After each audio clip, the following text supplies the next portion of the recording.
तुम्ही एक काम करा, काढणार उगीच मला हक्कभंग काढायला लागेल.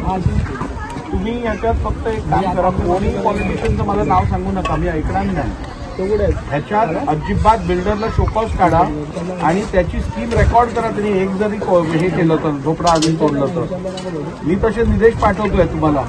एक पत्र पाठवून द्या COSRA की इकडे बिना IODCC दिली नसतानाही कुठची परवानगी न घेता जोपर्यंत निष्कासन होत आहे, सदर निष्कासनामुळे सुरक्षेचा विषय झाला आहे निर्माण, तर हे ताबडतोब शोकॉज नोटीस देऊन ते थांबवा आणि जर ऐकत नसेल तर स्कीम रेकॉर्ड करा असं पत्र उद्या पाठवून द्या. एक पण इकडे झोपडं तुटायला नाही पाहिजे. बलवा बिलवा मी ऐकणार नाही. हा बलवा बिलवा फलवा माझ्याकडे चालणार नाही. काय एक लेबर पण डेथ झाली. लेबर 2 दिवसात साहेब नियमाने भाडं दिलं जात नाही. SRच्या नवीन नियमांचं भाडं दिलं जात नाहीये. डायरेक्ट भाडं देऊन इकडे डायरेक्ट SRच्या मध्ये नाहीये.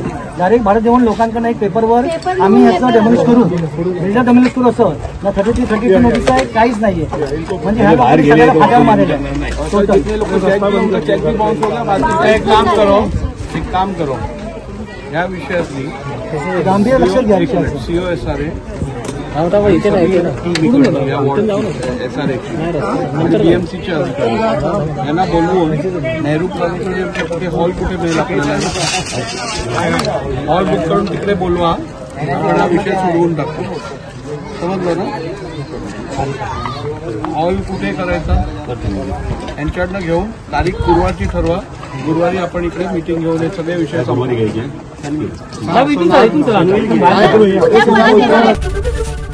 ABP माझा, उघडा डोळे बघा नीट.